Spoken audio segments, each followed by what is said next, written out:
अच्छा जनाब, last class में हमने स्टार्ट किया था अपना ये चैप्टर नंबर 5। चैप्टर नंबर 5 में हमने स्टडी किया था थर्मोडायनेमिक्स। आवाज़ सबको मेरे ख्याल में आ रही होगी। अगर ना आ रही हो तो मुझे बता दीजिए अपने चैट बॉक्स में। ठीक है, चैट में हमारे पास, ठीक है, ओके।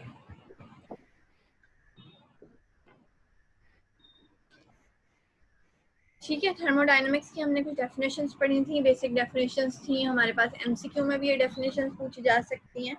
ठीक है, तो ये डेफिनेशंस हमने स्टडी की थी। फिर हमने जो है कुछ इन डेफिनेशंस के हवाले से मुख्तलिफ बातें डिस्कस की थी। हीट ऑफ रिएक्शन क्या होती है, हमने कहा था कि 3 किस्म की हीट ऑफ रिएक्शन होती हैं। कुछ हमने एमसीक्यू सॉल्व किए थे, फर्स्ट लॉ ऑफ थर्मोडायनेमिक्स और सेकंड लॉ ऑफ थर्मोडायनेमिक्स पे बात की थी। फिर इनके कुछ न्यूमेरिकल सॉल्व किए थे। पूरे वीक में मेरे पास कुछ बच्चियों के मैसेजेस आते रहे कि फ़लाँ जगह मुश्किल आ रही है, फ़लाँ जगह मुश्किल आ रही है। तो अच्छी बात है, इसका मतलब पढ़ाई हो रही है। ठीक है, मुश्किल आ रही है कि इसका मतलब यह है कि पढ़ाई हो रही है।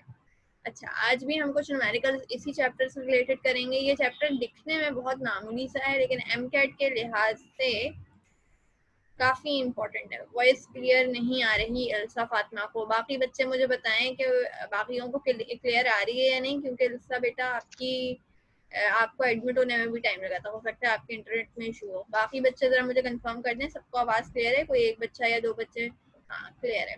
ठीक है, तो क्लियर है ना इल्सा? अगर कोई इशू हो तो आप देखिएगा अपना इंटरनेट, क्योंकि आपको एडमिट होने में भी टाइम लगा था। ठीक है, ओके।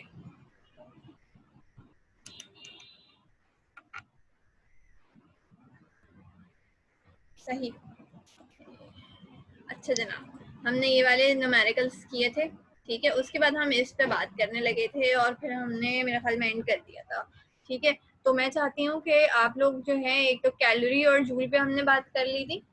ठीक है, फिर हमने बात की थी कि other units of calorie, other units of heat क्या है, अदर यूनिट्स ऑफ एनर्जी क्या है। ये गलत लिखा हुआ है, अदर यूनिट्स ऑफ कैलोरी नहीं है, अदर यूनिट्स ऑफ एनर्जी।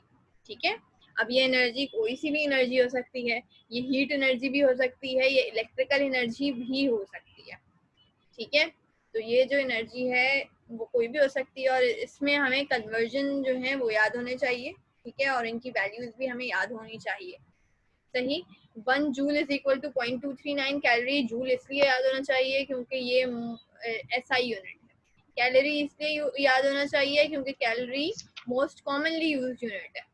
ठीक है, तो कैलोरी यहाँ आ गया। और फिर जब हम BTU की बात करते हैं, ब्रिटिश थर्मल यूनिट, ठीक है, तो ये जो है हमारे पास, हमें मालूम है कि हमारे पास यूनिट्स जो थे, ठीक है, ब्रिटिश सिस्टम में जो है BTU was the unit for large values of energy.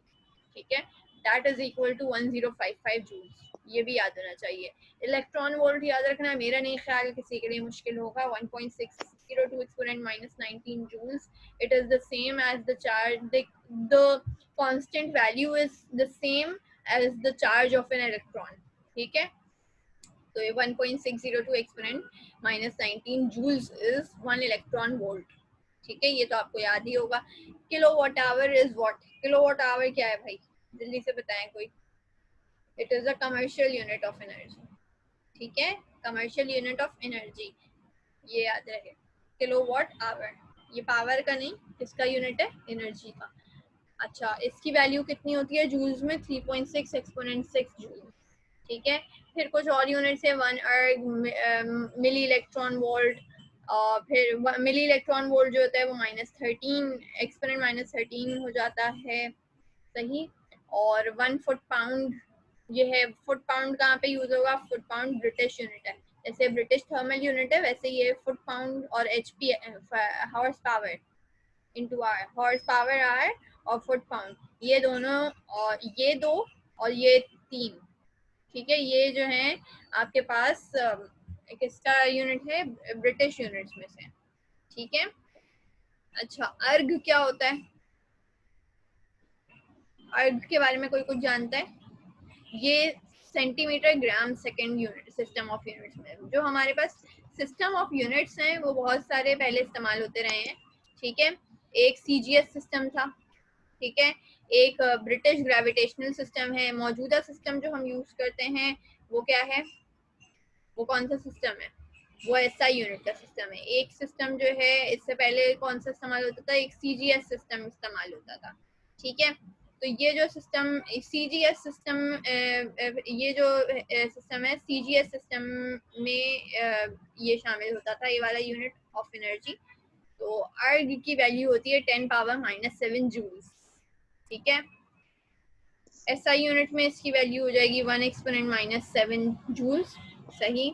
और ब्रिटिश ग्रेविटेशनल सिस्टम में 7.37 एक्सपोनेंट -8 फुट पाउंड, ठीक है। लेकिन ये खैर इतना याद रखने की ज़रूरत नहीं है, फुट पाउंड सिस्टम और बाकियों को याद करने की ज़रूरत इतना नहीं है। सबसे ज़्यादा जो इम्पोर्टेंट है वो बस यही है कि बाकियों की ये वाली वैल्यूज़ हैं, इनकी जूल में क्या वैल्यूज, ठीक है, ये याद होनी चाहिए, ठीक है। अच्छा, फिर हमें कुछ किलोवाट आवर के सिलसिले में यहाँ पे बातें की हुई हैं, ठीक है। ब्रिटिश थर्मल यूनिट, वो कैलोरी, ठीक है। कैलोरी में कैसे कन्वर्ट करेंगे, 1055 डिवाइड बाय 4.184, ठीक है। 1 BTU is equal to 252 calorie, सही। Calorie is the most common used unit, ठीक है। जूल्स होता है या कैलोरी होता है, तो कैलोरी सबसे ज्यादा यूज किया जाता है, जबकि joule is the SI unit, सही। किलोवाट आवर ही पे बात हो रही है अभी, ठीक है। किलोवाट आवर जो है उसमें क्या होगा, उसकी अपनी वैल्यू 3.6 एक्सपोनेंट 6 वैल्यू है उसकी, ठीक है। और ये 4.184 कहाँ से आया, it is 1 calorie equals to 4.184 joules, ठीक है, हमें ये मालूम है, ठीक है। तो ये इधर इस्तेमाल हुआ है, ठीक है। इस लिहाज से 8.6 एक्सपोनेंट 8 एक्सपोनेंट 5 होगा ये मेरे ख्याल में। इसको जल्दी से कोई कैलकुलेट करके बताओ।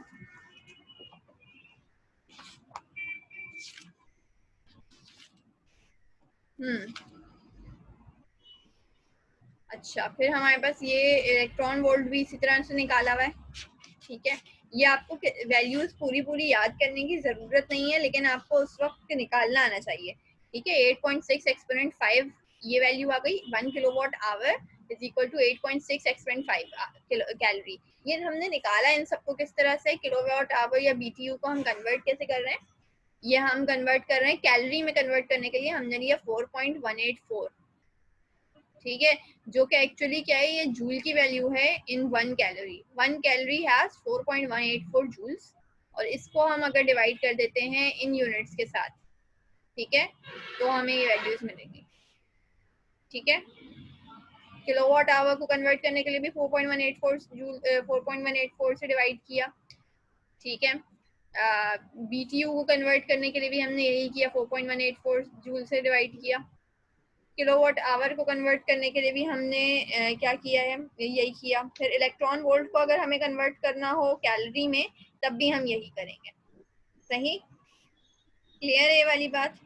अच्छा जनाब, फिर हम थोड़ा सा और आगे बढ़ते हैं और आगे चलते हैं और हम डिस्कस करते हैं सिस्टमिक प्रॉपर्टीज। सिस्टमिक प्रॉपर्टीज वो प्रॉपर्टीज होती हैं जो एक सिस्टम को कम्प्लीटली डिफाइन करने के लिए इस्तेमाल, ठीक है, वो प्रॉपर्टीज होती हैं जो एक सिस्टम के मुताल्लिक आपको इंफॉर्मेशन दें।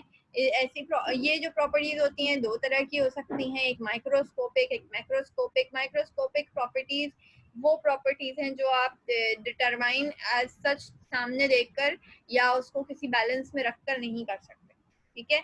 जबकि मैक्रोस्कोपिक वो प्रॉपर्टीज होती हैं जो आप जो है मेजर बहुत आराम से सामने देखकर जो है उसको कर सकते हैं, उसके बैलेंसेस आपके पास अवेलेबल होते हैं, ठीक है। तो मैक्रोस्कोपिक प्रॉपर्टीज क्या होती हैं, those properties of the system which are in large quantity, they are also called bulk properties and can be determined, ठीक है। अब ये जो क्या वो माहीन चली गई थी शायद, अच्छा चले, ओके जनाब, हम फिर बात करते हैं किसके बारे में, हम बात करते हैं मैक्रोस्कोपिक प्रॉपर्टीज के बारे में। कि मैक्रोस्कोपिक प्रॉपर्टीज जो होती हैं वो दो तरह की होती हैं, सही है। मैक्रोस्कोपिक प्रॉपर्टीज दो तरह की होती हैं, एक कहलाती है एक्सटेंसिव प्रॉपर्टीज, एक कहलाती हैं इंटेंसिव प्रॉपर्टीज। एक्सटेंसिव प्रॉपर्टीज जो होती है ना, वो डिपेंड करती हैं अमाउंट ऑफ सब्सटेंस पे, कि मास ऑफ सब्सटेंस कितना है, ठीक है, मास ऑफ द सिस्टम कितना है, सिस्टम मतलब whatever you are speaking about, जो आपका जिस चीज पे आप काम कर रहे हैं, ठीक है, depends upon amount of the substance, ठीक है, जबकि इंटेंसिव प्रॉपर्टीज जो होती हैं यानी वो इंडिपेंडेंट होती हैं और अमाउंट ऑफ सब्सटेंस पर डिपेंड नहीं करती, यानी कि अगर आप अमाउंट कम कर दें या ज्यादा कर दें, ठीक है, वो सेम रहेंगी, ठीक है, क्लियर है वाली बात। अच्छा, एक्सटेंसिव प्रॉपर्टी कौन कौन सी हो सकती हैं? एक्सटेंसिव प्रॉपर्टी जो मास पे या अमाउंट ऑफ सब्सटेंस पे डिपेंड करें, वो क्या क्या हो सकती हैं? वो मास इटसेल्फ, ठीक है, सब्सटेंस का मास, सिस्टम का मास जो है वो इटसेल्फ एक एक्सटेंसिव प्रॉपर्टी, अमाउंट पे डिपेंड कर रहा है ना, जितनी ज्यादा अमाउंट होगी उतना ज्यादा मास होगा, ठीक है, ये मतलब एक जनरल सी बात है। प्लस इसी तरह वॉल्यूम है, ठीक है, फिर internal energy of the substance also depends upon the amount of substance, ठीक है, energy of the substance depends upon the mass of the substance, entropy है, एंथैल्पी है, ये सारी। लेकिन अगर चीज हम बात कर लें डेंसिटी की, अगर हम बात करें मेल्टिंग पॉइंट की या बॉइलिंग पॉइंट की या viscosity of a particular system या पर्टिकुलर सब्सटेंस की या refractive index of a pure substance की, तो ये वो है कि अगर मैं जो है अगर मैं पूरे अपने कमरे के दीवार के साइज का शीशा भी लाकर लगा रही हूँ तब भी उसका रिफ्रैक्टिव इंडेक्स उतना ही रहना है, ठीक है, अगर उस शीशे का छोटा सा टुकड़ा ले लूं तो भी उसका रिफ्रैक्टिव इंडेक्स सेम रहेगा। मैं पानी 1 लीटर लूं या पानी 1 चम्मच लूं, दोनों का मेल्टिंग और बॉइलिंग पॉइंट सेम होगा, सही, दोनों की डेंसिटी, अगर एक प्योर सब्सटेंस है तो उसकी डेंसिटी सेम रहेगी, ठीक है, अगर विस्कोसिटी की बात करूं तो वो भी एक सब्सटेंस की इटसेल्फ सेम रहती है, ठीक है। लेकिन फिर यहाँ ये वाली बात वैसे कोई समझाने वाली तो थी नहीं, ठीक है, सिर्फ आपको बताने के लिए एक रिवीजन के तौर पे हमने बता दी, ठीक है। अच्छा जनाब, फिर ऐसा होता है कि सवाल किया जाता है आपसे कि जो है ये बताइए कि वो कौन सी प्रॉपर्टी है, वो कौन सी इंटेंसिव प्रॉपर्टी है जो डिपेंड करती है एक्सटेंसिव प्रॉपर्टी पे, यानी कि एक्सटेंसिव प्रॉपर्टी का एक एक्सटेंसिव प्रॉपर्टी उस इंटेंसिव प्रॉपर्टी को बनाने में मदद देती है, ठीक है, या उस पर डिपेंड करती है। तो ये आप में से कौन बता सकता है? Which intensive property depends upon the extensive property? सही, डेंसिटी, शाबाश। डेंसिटी कैसे करती है डिपेंड? एक्सटेंसिव क्योंकि प्रॉपर्टी, एक्सटेंसिव प्रॉपर्टी मास और वॉल्यूम है, तो mass divide by volume density होती है। सही, बिल्कुल सही जवाब कि density is that intensive property which depends upon an extensive property। हमने अभी कहा कि मास एक एक्सटेंसिव प्रॉपर्टी है, ठीक है, और डेंसिटी खुद क्या होती है? मास अपॉन वॉल्यूम, ठीक है, mass, the ratio between mass and volume is density of a substance, ठीक है। तो रेशियो में आने की वजह से ये इंटेंसिव प्रॉपर्टी बन गई है, ठीक है, अदरवाइज ये खुद एक किस पे डिपेंड करती है? एक एक्सटेंसिव प्रॉपर्टी पे डिपेंड करती है, डेंसिटी की बात कर रहे हैं, और this is the only example that is made of extensive, ठीक है, तो ये बात अपने पास नोट कर लीजिए। अच्छा जनाब, हमारे पास एक छोटा सा काम कर लें हम, रीदा, माहम, इंशरा, इल्सा, ठीक है जनाब, ओके, लेट्स मूव फॉरवर्ड। ये हमने बातें कर ली इनके बारे में, ठीक है, जिस बच्चे को लिखना है वो जल्दी से इनके लिख लेना। एक्सटेंसिव प्रॉपर्टी में mass, volume, internal energy, entropy, enthalpy. Intensive property में हमने पढ़ा melting point, boiling point, density, viscosity, refractive index, ठीक है, ये आ गया। अच्छा, ये एंट्रोपी के बारे में, एंट्रोपी पे हम बात करेंगे अभी, ठीक है, एंट्रोपी पे अभी बात करते हैं, लेकिन एंट्रोपी पे बात करने से पहले मैं चाहती हूँ कि आप लोग मेरे कुछ सवालों के जवाब दें, ठीक है, और वो सवालात क्या हैं? वो सवालात बहुत आसान से सवालात हैं, ठीक है, और जल्दी से अपने जो है कागज कलम थाम लीजिए, ठीक है, और मैं आप लोगों को क्वेश्चन देने जा रही हूँ। मुझे और सब बच्चों के पास सॉल्व करने के लिए 30 सेकेंड होंगे, ठीक है, जल्दी से कॉपी निकालें। फर्स्ट लॉ ऑफ थर्मोडायनेमिक्स से मुताल्लिक चंद सवाल आपसे, कुछ न्यूमेरिकल्स, जल्दी से स्टार्ट करते हैं। In a certain process, 848 joules of heat is absorbed by a system. In a certain process, 848 joules of heat is absorbed by a system, while 394 of work is done on the system. ठीक है? While 394 joules of work is done on the system. What is the change in the internal energy of for the process? Change in internal energy बताना है. ठीक है? बहुत मासूम सा सवाल है, बहुत आसान सा सवाल है. देखते हैं कौन बच्चा जल्दी से करके दिखाता है. Your time starts now. किसी को रिपीट करने की जरूरत इंशाल्लाह नहीं होगी. बहुत आसान सा सवाल था ये.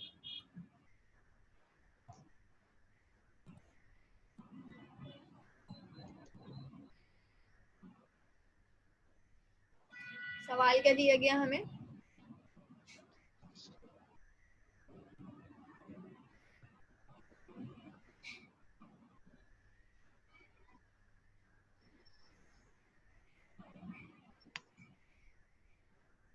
हीट एब्जॉर्ब जो की है वो है 848 joule.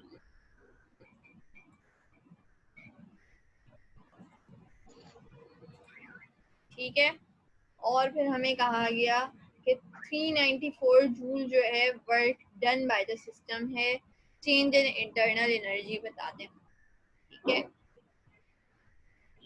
Work done on the system.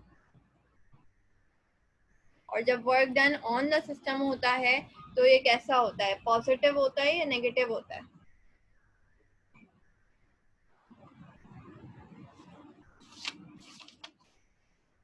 कौन बताएगा? जब work done on the system होता है तो कैसा होता है? पॉजिटिव लिया जाता है या नेगेटिव लिया जाता है?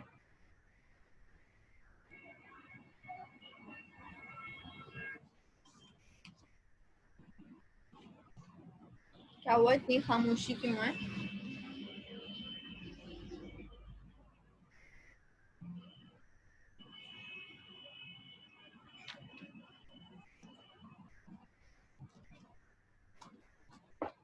हमें मालूम है कि डेल्टा एच अगर एक्सोथर्मिक रिएक्शन होता है तो नेगेटिव होता है, एंडोथर्मिक रिएक्शन होता है तो पॉजिटिव होता है.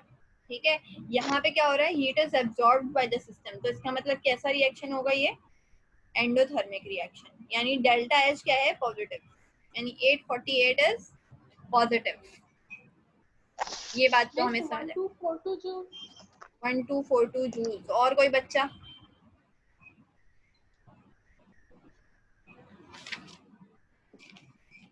चलो अब जल्दी से ये बताओ कि 1242 निकाला कैसे?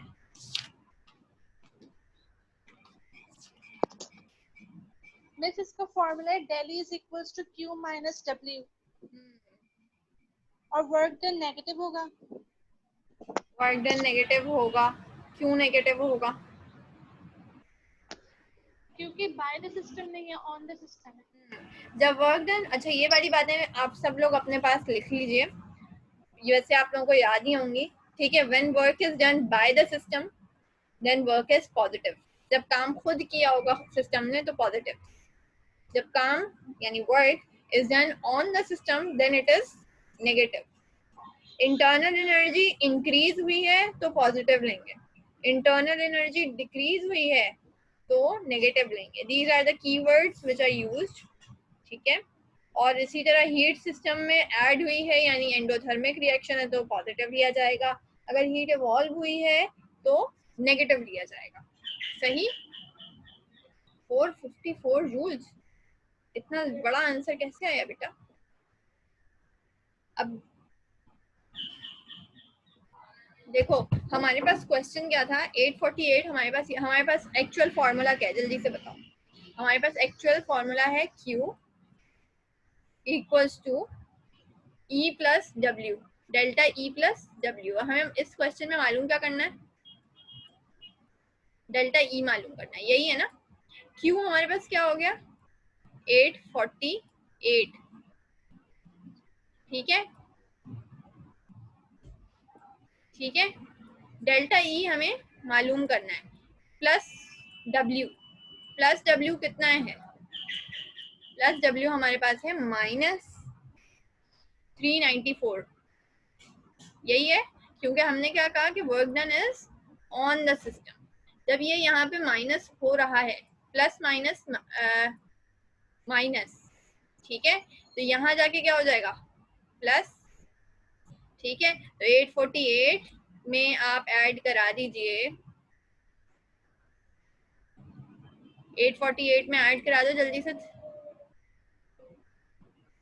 394। ठीक है, जो आंसर आता है वो आपका आंसर यहाँ पे आके ऐड हो जाएगा, और आंसर जो है वाकई 1242 जूल है। ठीक है, ये आपका आंसर होगा। ठीक है, एक और क्वेश्चन लिखते हैं, और इसका आंसर मुझे जो बच्ची बताएगी उस बच्ची का नाम मैं बता देती हूँ। ठीक है, बल्कि पहले सॉल्व करो फिर मैं आंसर पूछती हूँ। क्वेश्चन लिखिए, if 1800 calories of heat, if 1800 calories of heat is added to a system while system does work equivalent to 2800 calories by expanding against the surrounding, what is the value of delta E for the system? Internal energy change कितना आया है, जबकि heat जो add हुई है वो है 1800 calories. Repeat कर दें। Okay, if 1800 calories of heat is added to a system while system does work equivalent to 2800 calories by expanding against the surrounding, what is the value of delta E for the system?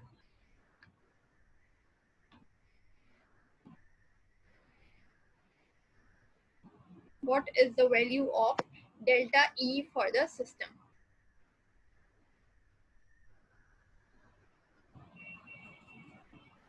जवाब मुझे बताएंगी with in 30 seconds, बल्कि 20 seconds. अब बताती हूँ मैं कौन बताएगा। सारी बच्चियां सॉल्व करें, रैंडमली किसी का भी बोलूंगी।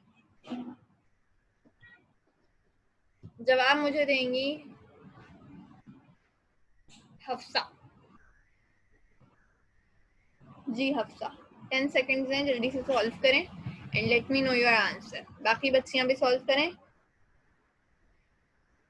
और फिर बताएं क्या आंसर आ रहा है। बाकी बच्चियां जो है अपना आंसर चैट बॉक्स में देंगी, हफ्सा अपना आंसर मुझे बताएंगी माइक पर।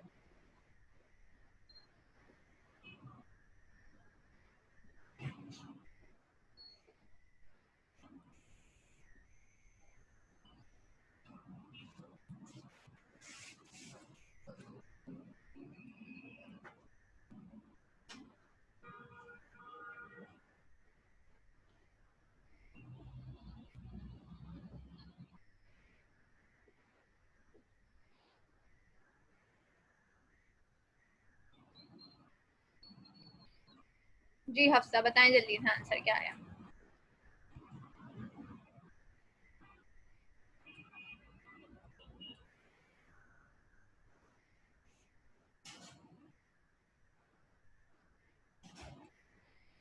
जी हफ्सा बताएं क्या आंसर आया।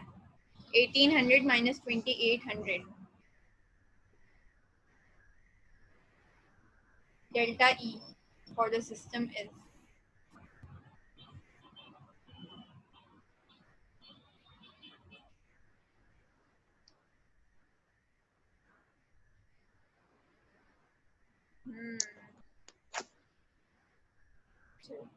क्वेश्चन, इंशरा को क्वेश्चन ही नहीं पता।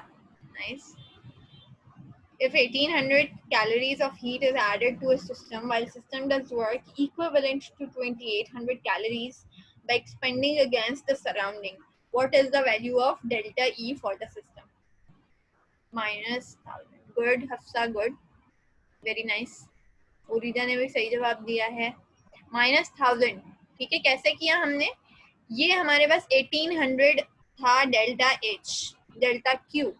ठीक है, change in heat, overall heat, system की अपनी हीट जो ऐड हुई है वो कितनी है, जो वो है 1800 कैलोरीज। ठीक है, ये याद रहे। अब एमसीक्यू में आपको क्या किया जाएगा, सारे आंसर 1000 दिए जाएंगे। ठीक है, सारे 1000 होंगे। एक दफा दिया जाएगा 1000 किलो कैलोरी, ठीक है। फिर एक दफा आपको दिया जाएगा, एक क्वेश्चन दिया जाएगा 1000 कैलोरी, एक दफा 1000 के साथ लगा हुआ होगा कैलोरी लगा हुआ होगा, मगर कैलोरी किस में होगा, माइनस में, एक दफा होगा प्लस में। इसी तरह किलो कैलोरी एक दफा दिया जाएगा 1000 पॉजिटिव दी जाएगी किलो कैलोरी, एक दफा -1000 किलो कैलोरी। अब आपने देखना है कि मेरा जो यूनिट है वो क्या था, वो कैलोरी था या किलो कैलोरी था, ये एक बात। फिर आपने अपने साइन पे खास तवज्जो देनी है, ठीक है। इन क्वेश्चंस में सबसे ज्यादा तवज्जो के काबिल चीज क्या है, आपका साइन, ठीक है, क्या आपने आंसर क्या है आपका सही।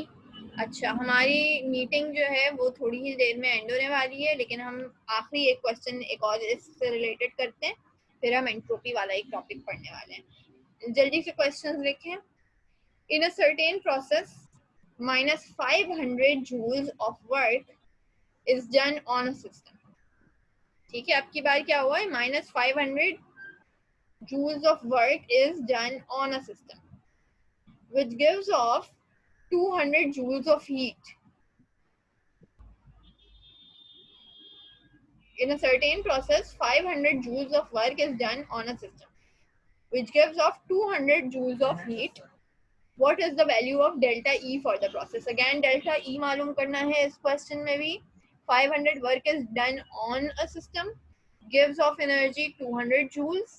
What is the value of delta E? दिमाग में कीजिए, ठीक है। ये सब अब जो है दिमाग में करने की आपको आदत होनी चाहिए, हर चीज के लिए आप पेंसिल कॉपी के मरूने मिन्नत ना हो, ठीक है। वर्क डन कैसा है, पॉजिटिव है या नेगेटिव है? जी, वर्क डन कैसा है माहीन, पॉजिटिव है या नेगेटिव है? मिस नेगेटिव होगा। नेगेटिव होगा, क्यों? मिस क्योंकि ऑन द सिस्टम है। सही। अगर अच्छा ये बताएं अब मुझे आप कि जो है हीट कैसी होगी, पॉजिटिव या नेगेटिव? एक्सोथर्मिक है तो फिर माइनस होगा, नेगेटिव। नेगेटिव होगी, सही।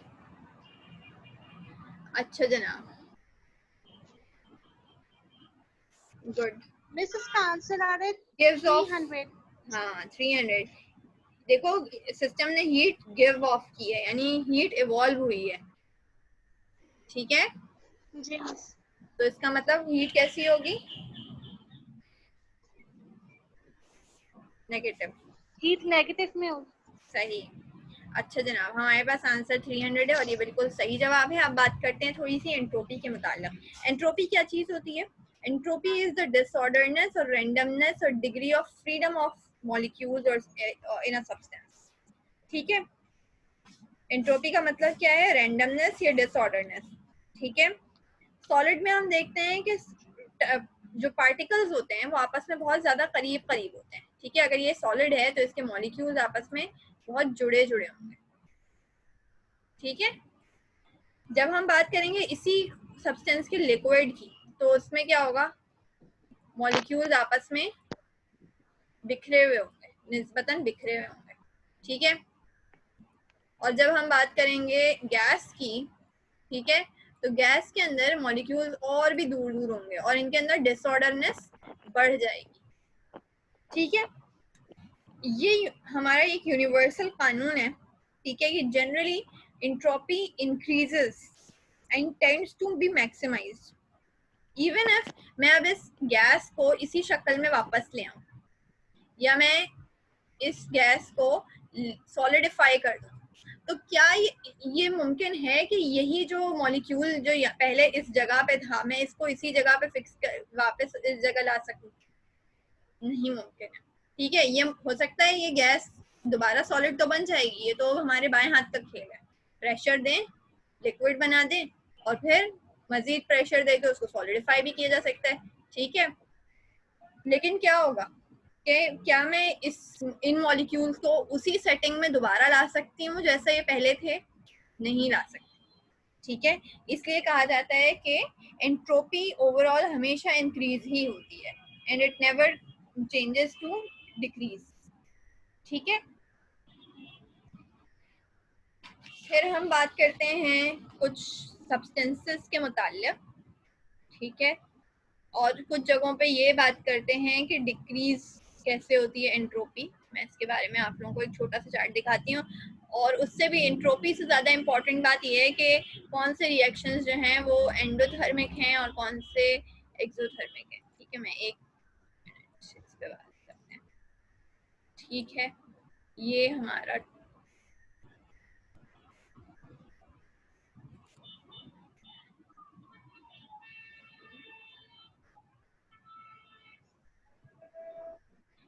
यहाँ पे MP मतलब मेल्टिंग पॉइंट। मेल्टिंग पॉइंट एक एंडोथर्मिक रिएक्शन है। मेल्टिंग करवाना, मेल्टिंग जो है itself is an endothermic reaction. ठीक है, बॉइलिंग, बॉइलिंग पॉइंट नहीं, बॉइलिंग। ठीक है, boiling is an endothermic reaction. Freezing जो है वो कैसा है, एक्सोथर्मिक रिएक्शन। एनर्जी आप निकाल रहे हैं, जितनी हीट एनर्जी थी उसको कम कर रहे हैं। ठीक है, और उसकी वजह से कहा जाता है कि एंट्रोपी डिक्रीज हो रही है। Actually it always tends to increase, लेकिन कुछ प्रोसेस हैं जिनके मुतालिक हम जो है कहते हैं, ठीक है, थियोरेटिकली कहते हैं कि एंट्रोपी डिक्रीजेस। कंडेंसेशन और फ्रीजिंग में हम थियोरेटिकली कहते हैं कि क्या हो रहा है, एंट्रोपी डिक्रीजेस। और अगर इन दोनों के बारे में गौर करो तो ये दोनों एक्सोथर्मिक प्रोसेस जो है।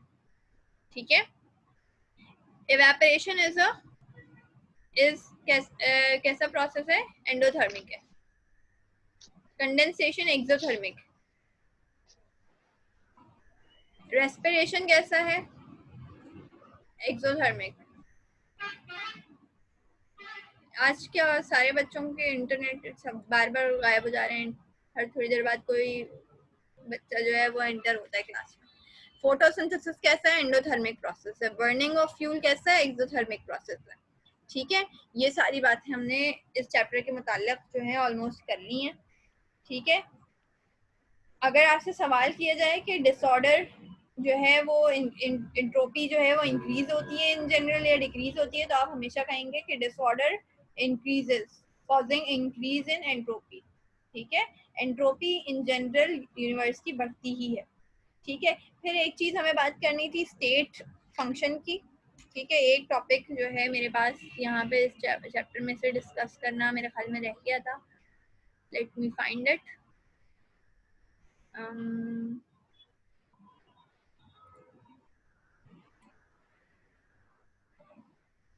ये वाली बातें तो हमने कर ली थी। अच्छा, इसमें देखते हैं स्टेट फंक्शन और सिस्टम की प्रॉपर्टीज हमने कर ली। सिस्टम क्या होता है, सिस्टम के बारे में हमने बात कर ली थी। ओपन, आइसोलेटेड और ओपन, क्लोज और आइसोलेटेड सिस्टम कौन सा होता है, इस बारे में कोई बताना चाहेगा? ओपन सिस्टम क्या होता है, क्लोज सिस्टम क्या होता है, और आइसोलेटेड सिस्टम क्या होता है? एनीवन कोई जल्दी से बताएगा? ओपन सिस्टम, क्लोज सिस्टम और आइसोलेटेड सिस्टम क्या होता है? ओपन सिस्टम क्या होता है? Open system is the system which exchange. System और हाँ बोलो। में सिस्टम और सराउंडिंग के दरमियान जो एक्सचेंज ऑफ एनर्जी और मैटर दोनों टेक प्लेस करते हैं तो वो ओपन सिस्टम होता है। और क्लोज सिस्टम में एक्सचेंज ऑफ एनर्जी होती है लेकिन मैटर एक्सचेंज नहीं होता बिटवीन सिस्टम एंड सराउंडिंग। सही। और आइसोलेटेड और सिस्टम में क्या होगा? आइसोलेटेड सिस्टम वो होता है जिसमें ना एनर्जी का एक्सचेंज होता है ना मैटर का एक्सचेंज होता है। बिल्कुल सही बताया है माहीन ने। ठीक है, और क्या बताया हमें? सिस्टम इज, पहली बात तो सिस्टम क्या है? System is anything under study, under observation, under consideration in your laboratory और elsewhere, right? When we speak about surrounding, surrounding is the all the environment around the system. ठीक है, including you yourself. ठीक है, open system क्या है? Open system is the system which exchanges both mass and energy. ठीक है, with their surrounding, right? अगर मैं यहाँ पे अपने पास ले लूँ एक पतीली लूँ, ठीक है, और पतीली में मैं पानी उबालूँ, ठीक है, तो पानी उबालते हुए जो मॉलिक्यूल्स होंगे वो भी इवेपोरेट हो रहे होंगे, ठीक है, and that makes it an open system. ठीक है, एनर्जी भी इवेपोरेट निकल रही होगी बाहर, एनर्जी अंदर एंटर हो रही है और जो है मास बाहर निकल रहा है, that is open system. Close system जहाँ पे एक्सचेंज ऑफ एनर्जी तो जरूर हो, जैसे अगर मैं उसी पतीली को ढक दूँ, ठीक है, तो क्या होगा?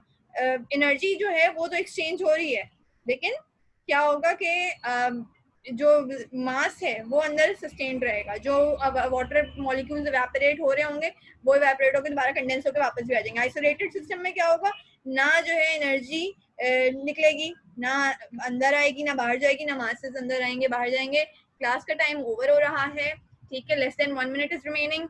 नेक्स्ट क्लास के लिए आपको जो है एक लिंक भेजते हैं। ओके,